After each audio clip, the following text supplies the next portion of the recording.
Hey world, this is Alicia, and with me is again the lovely Corrine as always, and welcome to What the Fuck Are We Doing? Because after all, we still don't know. We still haven't found the answer.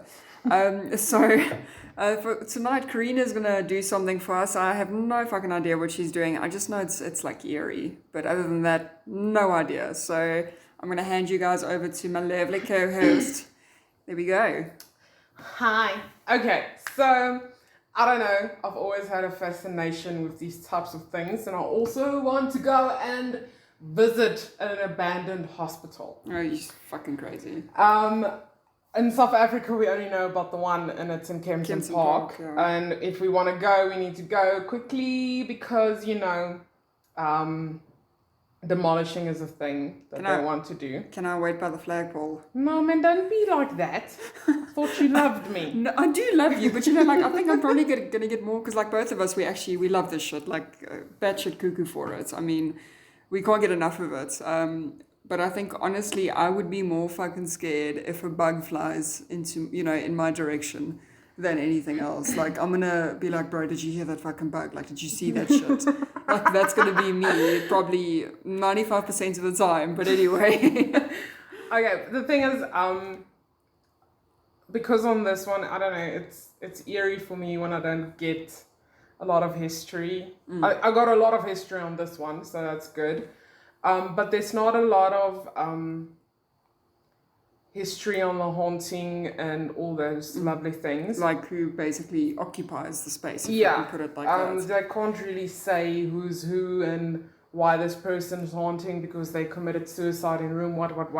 It's not that specific.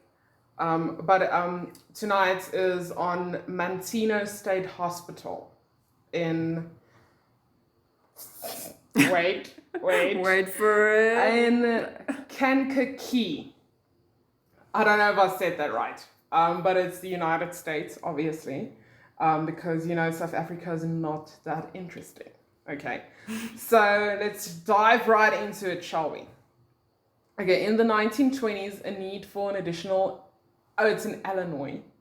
Mental health facility began to grow as the state hospitals in Jacksonville, Elgin, and Kankakee became overcrowded. In 1929, the cornerstone for the newly dedicated Manteno State Hospital was placed, and the first patients were admitted 1 year later from nearby Kankakee State Hospital. The hospital was laid out in a cottage plan with parallel streets in a city-like structure behind the administration building, creating a sense of community rather than the old towering asylums of years past. Most of the cottages were 1 or 2 story buildings in H or E-shaped footprints. All 40 cottages, almost, why can't I say that word? I don't know what it is. It's like every time you and I have to read something, we just bomb out. Bam. Yeah. Okay, so all 40 cottages were uniquely named after a pioneer in the mental health field. Adams, Adler, Barton, Billings, Bowen, Brandon, Carroll, Clouston, Cullen, Dewey, Dix, Drake, Doon, Forbes, Frood, Gulmer, Goodner, Hinton, Hunton, Jackson, James, Kilburn, Kraepelin, McDowell, Mayer, Mitchell, Morgan, Nightingale. It's Nightingale, it's not Nightingale. I think it's Nightingale. Never mind. I was about to say that did they make a typo there or what happened? Pinal, Prince, Queen, Rush, Silvers, Singer, Todd, Trudeau, White, Williams, Willis, Wines, and Zella. The patient population remained under the 1,000 mark until the 1930s, where it quickly swelled to its peak of over 8,100 in 1954. Holy fucking shit. In addition to treating people with psychiatric disorders, the hospital also served as a treatment center for typhoid outbreaks and also had a dedicated tuberculosis building. For which outbreaks? Where did I read that? You see now I missed my... Typhoid. Typhoid. Whatever. I don't know if you've ever heard the thing about Typhoid Mary. No. Yeah, well, it's basically, it's that disease. Wait. Let me just Google this. I feel like I've done something, guys. I'm sorry about that. one. Because I want to know what it is. I don't remember. I just know it was a disease It's that killed typhoid like a... fever, also known as typhoid fever or slow fever. A serious disease spread through contaminated food and water, causing high fever, abdominal pain, and diarrhea. So cholera. Or food poisoning. Treatment from medical professional advised, often requires lab tests or imaging, can last several weeks or months, usually preventable by vaccine, transmitted through indirect contact, can be dangerous or life-threatening if untreated. In today's day and age. Now, this was like the 1950s. Yeah. So it's quite a while back, people. Yeah. Okay, so now that we all know what it is, sorry for not reading up on that. Okay, so there were also a dedicated tuberculosis building. The hospital became short on staff during World War II, and this problem persisted throughout the life of MSH. What the hell? Manteno State Hospital. Many scandals and reports of abuse began to surface as the patient to staff ratio became more dramatic. During the 60s and 70s, the hospital consisted mostly of elderly patients and voluntary alcoholics. Homeless who were found without any backgrounds from Chicago were also sent to Manteno. The hospital was never designed to house dangerous patients. However, people found innocent of a felony by reason of insanity, yet deemed too dangerous to be set free, were being sent to MSH in the later years. These Mitimus patients, as they were called, created a concern in the community when escapees were reported. So in 1977, a building was converted as a secure area for Mitimus residents who were not allowed off campus. In 1983, a decision was made to close Manteno Mental Health Center, and plans to utilize several buildings for veteran hospital were made. The hospital officially closed its doors after a 2-year closure process, and the Veterans Hospital was dedicated a year later. A grant was given that same year to redevelop the rest of the closed institution into an industrial park. Most buildings were demolished in 2002 to 2003, while others were renovated for reuse.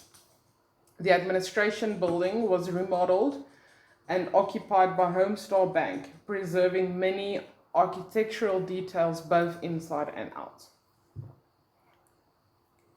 Okay. Sorry, I just had a bit of a chuckle when she said, what was it, voluntary alcoholics. So you go to a hospital where cough syrup is, freely available, if I can put it like that.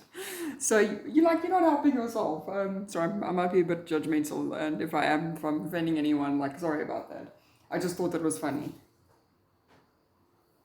Okay, and then, it is quite hilarious, actually. Okay. Sorry. So, someone went and did, this is in a website, The Unexplained World. Mm. So they went and they did some intense research on this case. So I'm gonna read this for y'all.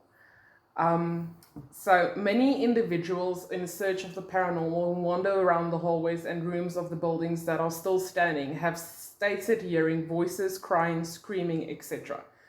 The individual who took the photos above refuses to go back for the fact it was one location that left negative feelings that would haunt her at night. I will post photos on Facebook for you guys, so you can also go and have a look. But I'll also put the link in the description below if you want to go and have a look at it yourself. As you read some of the facts below, imagine what it may have been like. People mentally ill roaming the halls in a daze due to shock treatments, yelling and screaming all throughout the night, pounding on doors and walls. Therapy like shock treatments, lobotomy, fever cabinets, and who knows what else in the healing process of mental illness. No drugs as we know them today to control the problems many may have had. Not only did the patients that lived here with what they had and so-called treatments they were put through, but also everyone else in the same ward. I would imagine if you were not totally crazy going in, you may when you came out. That's like always the best thing for me. Like they would admit people into mental institutions for the most ridiculous reasons, which obviously caused the overpopulation, and people that actually had the like proper mental illnesses, they didn't get the correct attention and things that they needed. Because like some bloke had a headache and it's like, all right, off to the loony bin, brother. I don't know. I just know I would have been in one of these places if I lived back then. You and me both. Over 8,000 patients at one time with a medical staff of only 200 plus. And the hospital was not made to house that many patients. Here is a bit of info from one of their annual reports. At the present time, we have 27 graduate nurses on our staff, including the administrative, supervisory, and general duty nurses, which is 18 less than at the same time a year ago. Jeez. From the Department of Public Health report, the nursing department was directed by a trained nurse who was assisted by a number of supervisors, all of whom were untrained lay persons. The registered nurses in the administrative plan took their orders from the lay supervisors, who in turn were responsible for contacting the staff physicians. The attendants in this department consisted of lay persons who also were responsible for nursing care. Let's not forget one way of helping to heal the mentally ill. Lobotomy took America and some other countries by storm. They were performed in a wide scale in the 40s between 1939 and 1951. More than 18,000 lobotomies were performed in the United States. Even one of our famous US presidents, his sister, had it done on her, allegedly due to the father feeling he did not receive the respect from her that he demanded and received from his many other children. Enough hints given on who the president was. I have no idea. I also have no fucking idea. Like, but that, what a dick move though. It's I like, know, okay, right? I'm tired of your shit. Bring the ice pick and the hammer, bro. What the fuck? Here is a small list of things gone on there in 1 year, 1941. And remember, this is a mental hospital and only in 1941. Male intensive therapy included insulin, 87 patients, electric, 140, fever cabinet, 14, metrazole, 10, malaria, 31. Female intensive therapy insulin, 58, electrical, 55, fever cabinet, 10, metrazole, 12, malaria, 50. And this was only for the year 1941. Holy shit. Surgery reports some of many things listed. Hysterectomy, 61. Oophorectomy, removal of ovaries, 2. Hydrocele, a collection of watery fluids around the testicle, 1. First stage of colostomy, surgical creation of an opening in the abdomen for waste expulsion, 2. Gastrostomy, passing food directly into the stomach via a tube, 1. Lobotomy, 13. Exploratory labs. Abdominal exploration is a type of surgery where the abdomen is opened and explored. 7. Phimosis, an abnormal constriction of the foreskin that prevents it from being drawn back to uncover the gland's penis. 1. Why? Sorry, people. Ileostomy, creation an internal pouch to hold stool. 1. It's just so sick, man. It's sick. Why? I have a question. Now, you mentioned something about, what is that procedure called where they make like a hole in the abdomen for, to get rid of waste? First stage of colostomy. Now imagine giving that guy a hug on the wrong time, at the wrong time. Like, can you imagine? Like, this is serious. Like, these poor I know people it's serious. went through hell. I know it's a shitty thing. I'm not trying to make a joke of it, but that's like the first thing that popped into my head. You just did can make you a imagine joke. So giving don't that say, bloke? I'm not trying to make a joke. It was a joke. But can you imagine giving that bloke a hug? No, at the I wrong time? cannot. Because, no, sis, man. Shame. Exactly. This poor guy. That's pretty people. shitty. Patients taken off record and some of the reasons in the same time frame as those listed above. Escaped, 198 per year, meaning 16 per month. Paroled, 851 per year, meaning 71 per month. Deceased, 462 per year, meaning 39 per month. That place is occupied. Patients admitted during the same time frame. New patients, 2,239 per year. That is an estimated of 187 patients per month. So they weren't even breaking even. Well, that sounds returns, so all patients coming back, 348 per year, an estimated of 29 patients per month. They even had their own epidemic of typhoid fever, like that, in 1939, involving 453 cases and resulting in 60 deaths. So is there any wonder why individuals who roam the buildings talk of eerie feelings, hearing voices, screams, crying, and more? Maybe the walls are talking, maybe the things done to humans here have left their emotional mark. Many things of a paranormal nature have been reported to happen at locations of a more normal environment. I personally feel if any place would have paranormal activities as we know them and with the possible reasons why, the Manteno Insane Asylum would have to be a location for a sure thing. I mean, that could probably be considered as a paranormal hotspot. You know, taking into consideration, you mentioned the amount of deaths or annual deaths. Like that place is probably, even, you know, after life, it's probably fucking overpopulated. And I don't know, like, I just think, like, just listening to some of the procedures that they had done during the course of that one specific year, I think it was 1941, you said, they, like the hysterectomies, etc., I think there was probably a lot of sort of sexual abuse going on amongst, amongst the patients, and unwanted pregnancies, etc., because I mean, if you locked up in a place for a long ass time, you're gonna, at some point your hormones are gonna start bugging you, and things are gonna happen that are either consensual or not. But yeah, I'm getting off topic, but yeah, so that's still, it's pretty hectic, pretty fucking hectic. Yeah, I don't know. I just know because I mean, people were even admitted to insane asylums for masturbating. Yeah. Like, I mean, come on. American Horror Story Season 2, guys. Yeah, true. Like, that's actually a fucking good example. I don't know if you guys are familiar with it, but I think if you go and watch that, the season's name is Asylum. Or just go Google the real things. Yeah. I mean... But that'll give you an idea of what people were admitted for. And I mean, I think there has to be some truth behind that. I know it's obviously fiction, but just some of the things that people are admitted for, I mean, like that shit really happened. Okay, then there's an article that I found from the Daily Journal from Kankakee, Illinois.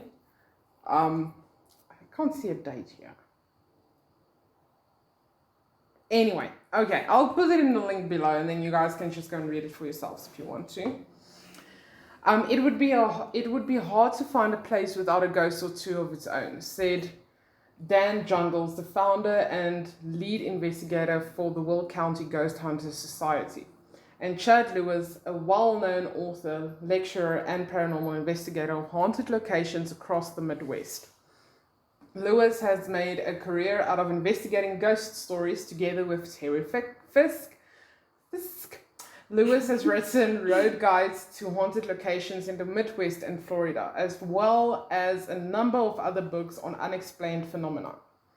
During a lecture earlier this month at the Bourbonnais Public Library, Lewis said he's been searching 14 years and has never seen a ghost, UFO, werewolf, or Bigfoot, although he has documented such sightings across Illinois and other Midwestern states.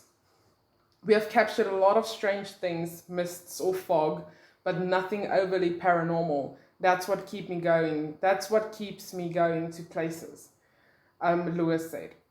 Sorry. One of those places, Lewis and Jungle said, is the former Manteno State Hospital, where strange things may still be lurking within the shadows of old wards, dormitories, and dispensaries. The first patients were accepted at Manteno State Hospital in 1930. It was later renamed the Manteno Mental Health Center. At its peak, Manteno State Hospital handled over 8,000 patients with a staff of 200 employees, Lewis said, like we already know.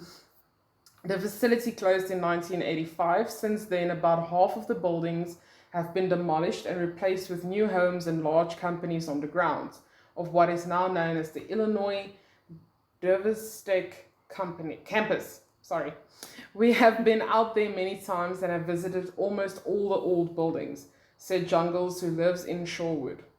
During 2005 investigation, Kathy Stinson, one of Lewis's colleagues working with him on the investigations, photographed what Jungles believes to be a spirit orb in motion. The camera, set to a slow shutter speed, allegedly captured a ball of light moving along the floor inside one of the buildings. The orb appears to move out from the wall, leaving a ghostly trail before disappearing.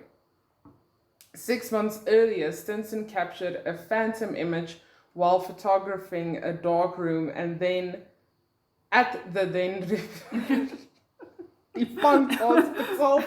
I'm so sorry, guys.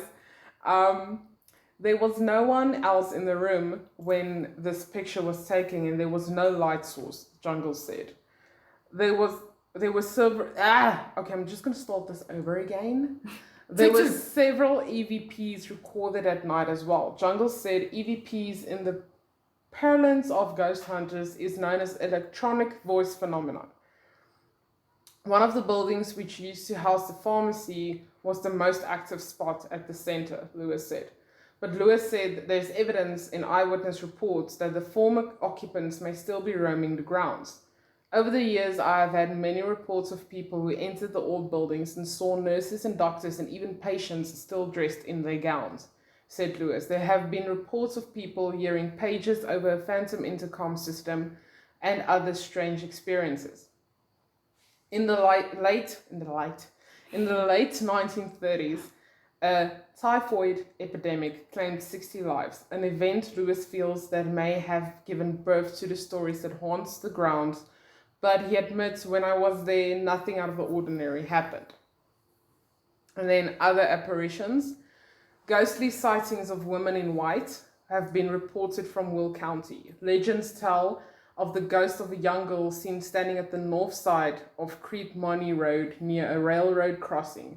Another apparition of a woman and a child is sometimes seen on rainy nights along Sangamon Road near Crete. Okay, this is just other apparitions of Kankakee. Okay, so just that he also, or what this guy has seen over the years. I don't know, it's not specific, it just says other apparitions. So maybe someone from the US can maybe enlighten us if you are listening to this, give us a shout. And in Aracruz County, there's a tale of Alfonso's grave, a glowing tombstone in a rural cemetery east of Woodland that has been endlessly repeated across the internet. Cemetery records show no one named Alfonso buried there, but the tombstone, lined with crystals of granite, resembles the figure of a man when seen in headlights. Watseka holds claim to the area's most unusual story with its tale of the Watseka Wonder. The well-documented story tells of the 1812 demonic possession of a young girl, Mary. Rough efforts to exorcise the demon failed, and Mary eventually died. I don't know what I wanted to say there. Yeah, you looked a bit confused for a second. Years later, in July of 1877, 13-year-old Lawrence Venom began falling into catatonic trances, claiming that she could speak to the angels and spirits of the dead. According to The Possessed, the Haunted Mystery of the Watseka Wonder by Troy Taylor. News of Lawrence's strange condition drew Mary's father, also known as Rolf, Oh no, not also. It's Asaroth. I'm so sorry. I'm just so used to the abbreviation. Asaroth, the Venom home. To the Venom home. Laurency was suffering from a similar condition that had killed his daughter, Mary. It soon became apparent to many that Roth's daughter's spirit was now inside the body of Laurency Venom, Taylor wrote. Laurency was allowed to go and live with the Roth family, who believed that their daughter had returned from the grave. Over the following months, Laurency took on the personality of Mary and began talking about family matters that she could not possibly have known. In time, Laurency told the Roths that it was nearly time for her to leave. She became very despondent and spent the entire day hugging family members, Taylor wrote. Weeks later, Mary was gone, and Laurency returned to the Venom home, apparently cured of her earlier illness. What the fuck, man? I know, right? Because, guys, I'm going to be honest with you, I did not read through this article before I did it right now, so sorry for the few mess-ups I had there. And while I was reading this, I'm like, what? So, yeah, also first time hearing this with you guys, so... And then, if you guys want to, there's like a video on YouTube, Ghost Court inside Manteno State Hospital. We watched it earlier. They get these eerie EVPs like I'll murder you or I want to rape you. I mean, oh my goodness, I can't. The ghost box session was just, that was a lot, eh? It was horrible. Like honestly, I mean, like I mentioned earlier, we are crazy for this stuff, and I've never heard a ghost box session quite like that one. Like I was pretty shocked. So yeah, no, that was quite hectic. Like we still have loads of time left. So what I actually want to do, because I'm also sitting here with my laptop in front of me, is I want to see if I can just kind of find something on, what was it, the Watseka? Is it Watseka Wonder? Let me quickly tell you. Yes. It's Watseka, Wonder. Okay, let me just give my laptop a second to do its thing, because, you know, RAM is a thing that I don't have a lot of. Alright, so I've got the cursor. That's, you know, step one. Oh, wow. Sorry, guys, Just, like intervention. I don't know. Should I get you some more elevator music? Please don't. Not again. Like, that was a one-time thing for y'all. We're not doing that again. No, it was, no, I don't know. Yeah, it was something else. It was something we tried. I had to do it, though. I really did. I mean, okay, my laptop is not playing along with us tonight, so I think Karina's busy Googling it. Not really, but... Not really. She's Googling something, I'm not guys. Googling. I'm trying to put pictures up. Oh, she's I'm multitasking, people. Oh my okay. gosh, I've just got 3 new tabs, guys. Wait. Let me Watseka just... Wonder. Let's see. Oh, here it is.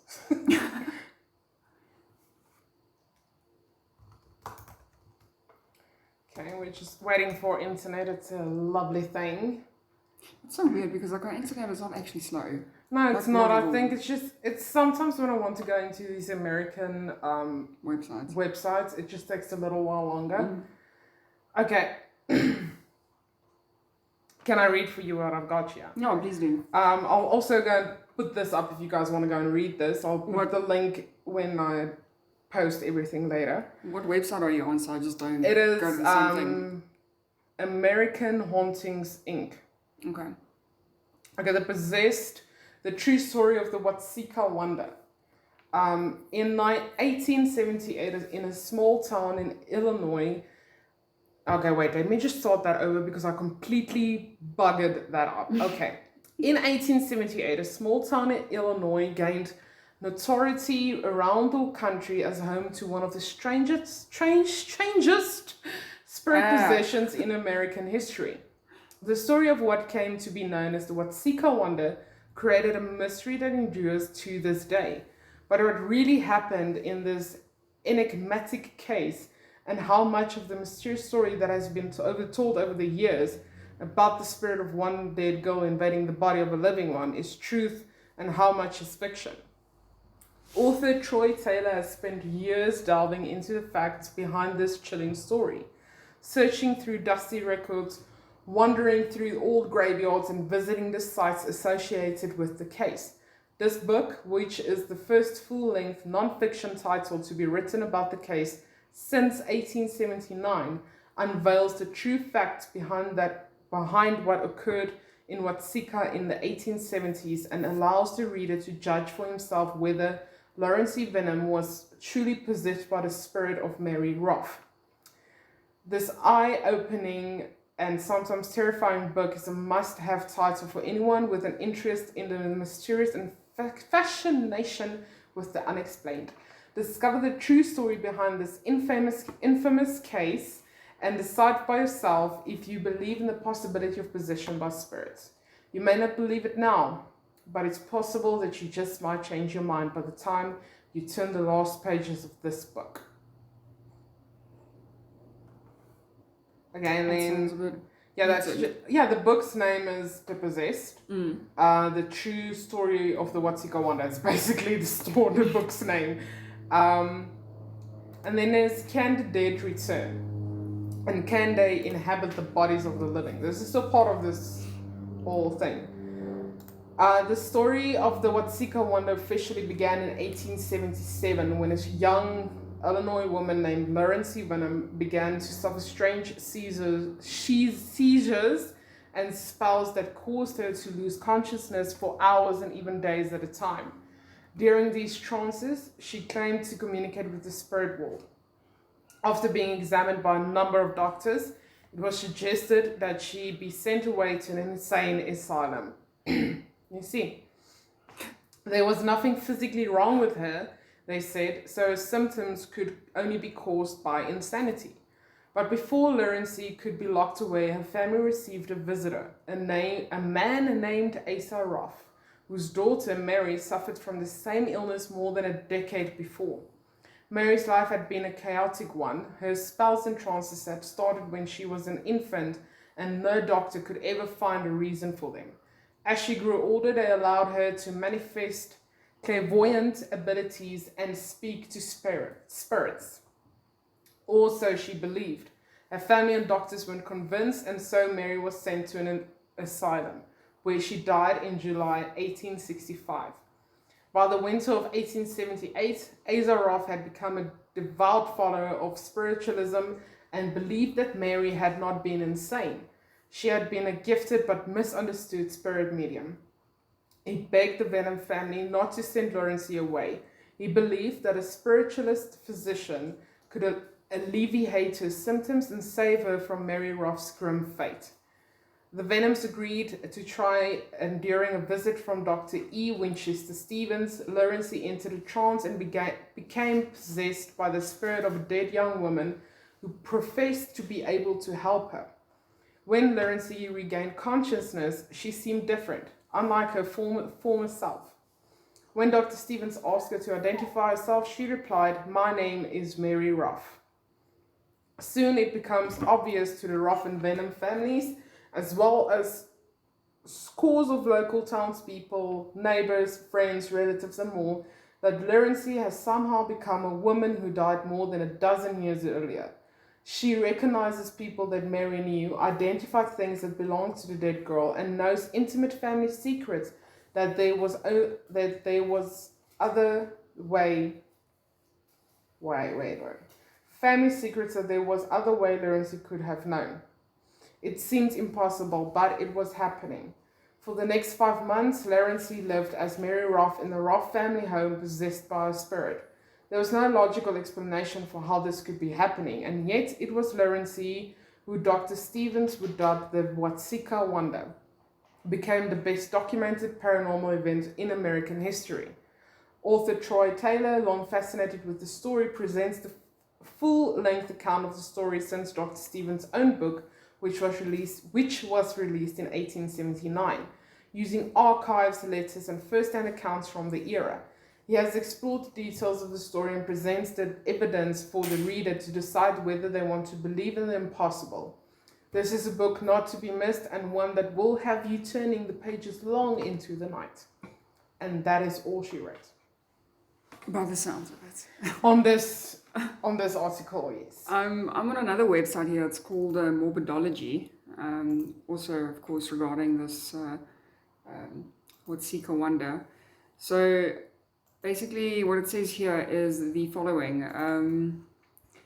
Morbidology is a weekly true crime podcast, or also a podcast, created and hosted by Emily G. Thompson using investigative research combined with primary audio. Morbidology takes an in-depth look at true crime cases from all across the world.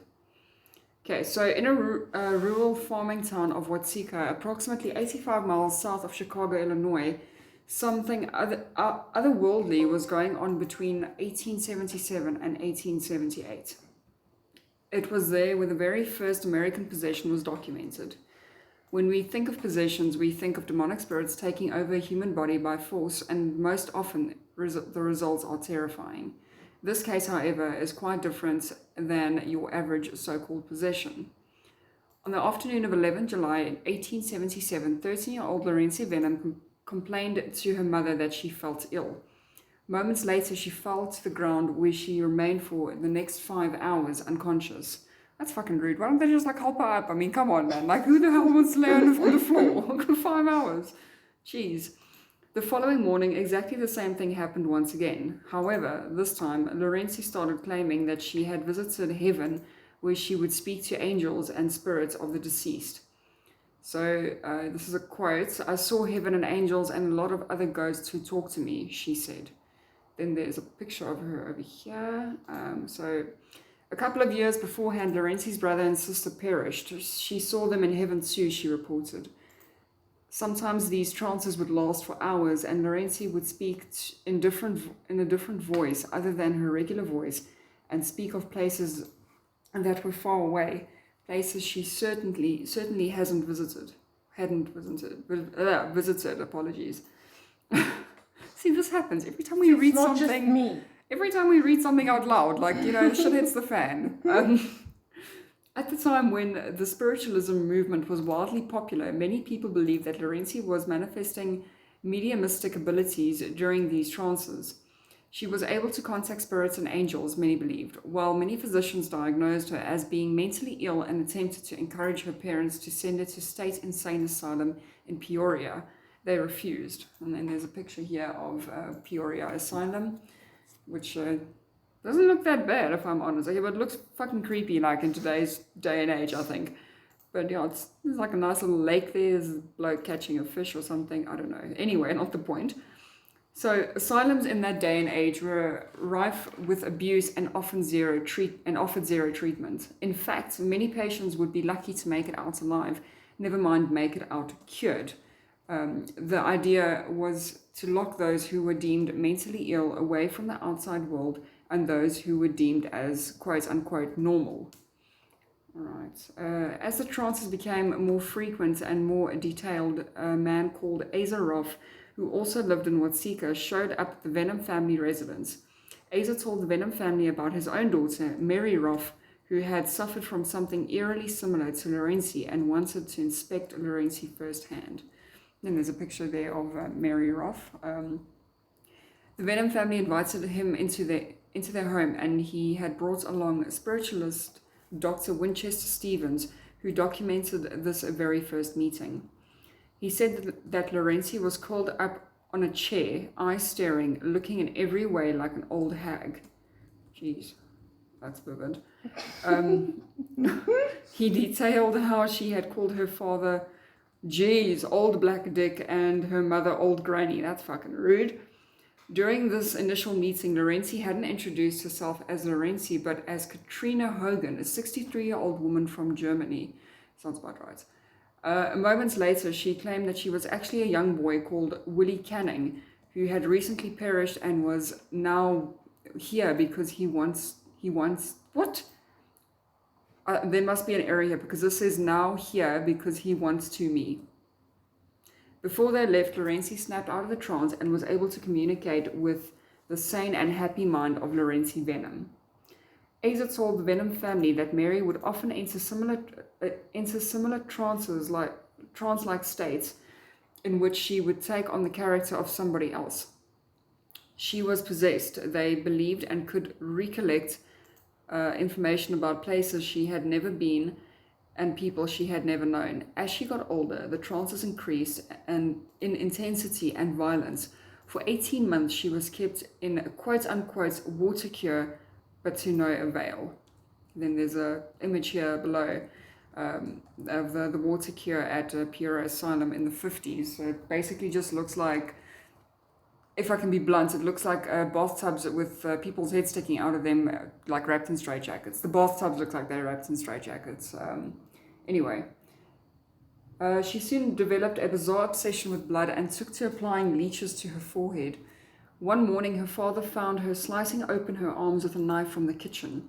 She needed to rid her body of blood, she told him before passing out. Her father had agreed with physicians and sent Mary to the insane asylum. One morning, she awoke, sat up in her bed, and screamed uncontrollably before falling back down, dead at just 19 years old.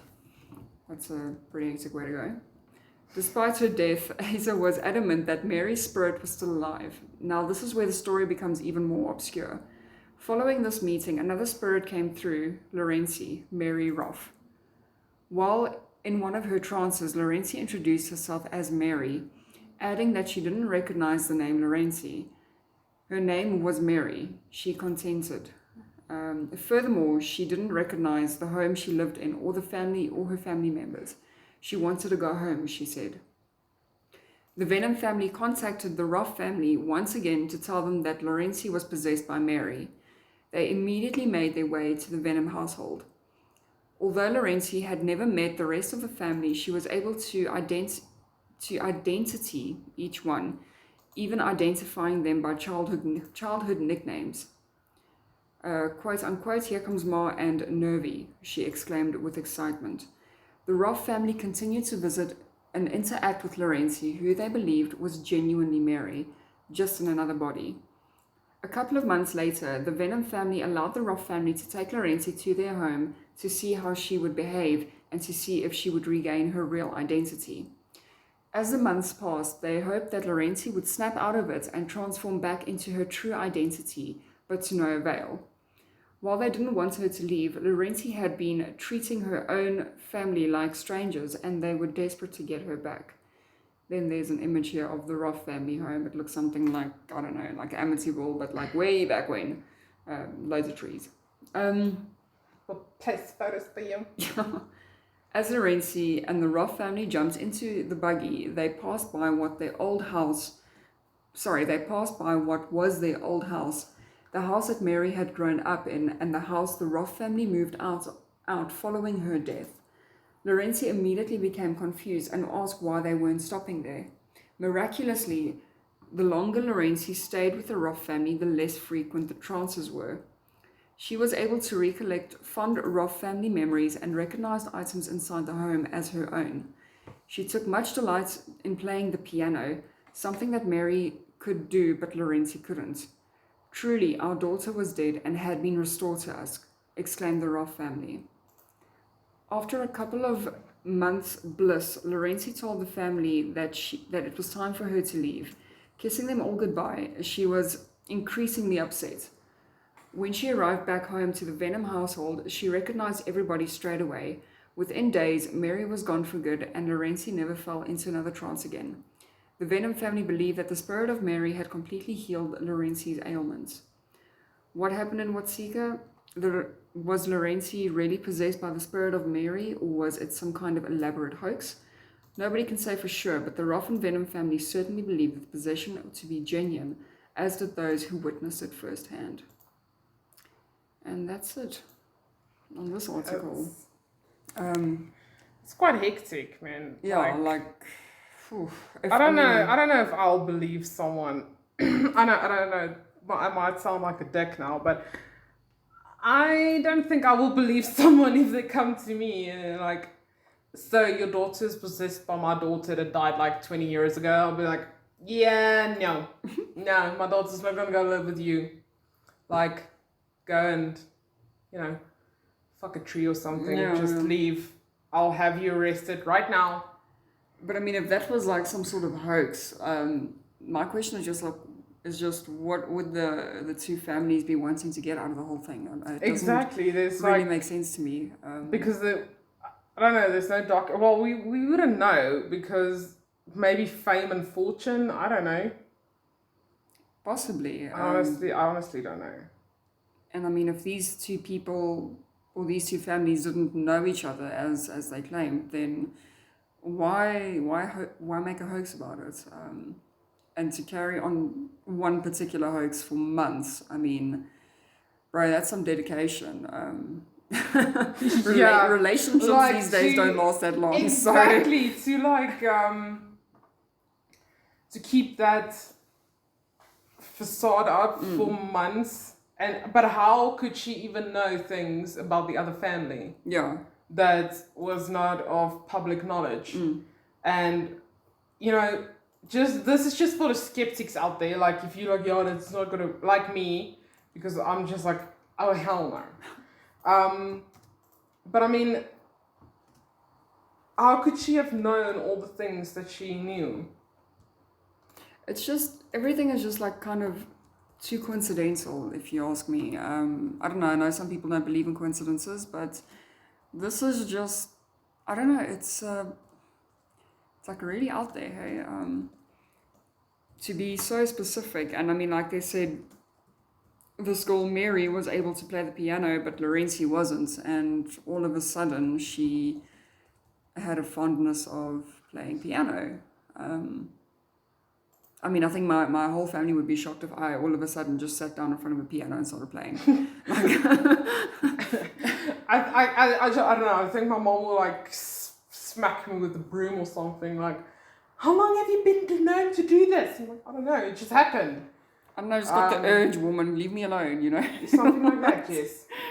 And to my mom's shocking. If I ever call her a woman, I don't know. She'll smack me. Oh wow, yeah. Like that's just. But yeah, I don't know. I don't know how I feel about that Watseka one. I've never heard of it. Yeah, like, if I haven't read that article on that now, I would have never. So that was actually quite also learned something tonight. It's a nice little surprise, a little gem actually. Gem of the story. But yeah, it's. So let us know what you guys think about this. Like, I mean, the Watseka one. Like, what would you do if someone comes to you and say, listen, yeah, your daughter or your sister or your mother or whoever is possessed by my daughter that passed away like 20 years ago. Yeah. Like, what would you guys do? Like, I would shit bricks. Like, honestly, I would be like, there is no way she's not possessed. She's just ill, okay? She's pregnant. Like, mood swings the thing. Yeah. And I mean, like, if you guys are somehow distant relations to the Roth or the Venom family, and you actually have some more info on that, please do get in touch. No, or even if you just have more info that we completely missed, which is highly possible. Yeah, which is it's possible. It's not. I wouldn't put it past us. But yeah, let us know. And if you guys would like to hear more about more haunted stories or haunted places, if you want us to do a segment on any specific one, let us know. Get us on Facebook, Twitter, email, Twitter. I will once again put the links down below. I forgot to do it on a previous episode. I do apologize, guys. But I will most definitely do it tonight. I will put in all the info for you guys. But that is it from me. I don't have anything else for you guys. I might not sleep well tonight, but I'll try my best. So, yeah, I don't know if you've got anything else. Yeah, it's just, I take it tomorrow is my turn again. And yes. Also going to be doing something paranormal related, but we shall get to that tomorrow evening. But, yeah, from us, wherever you are in the world, have an awesome day. Sleep well. If you can, I'm sure you'll be able to. It wasn't that scary, I reckon. No. I think we've watched loads worse before going to bed. Anyway, so that's it from us, and we will chat to you again tomorrow. Okay, bye. Okay, bye.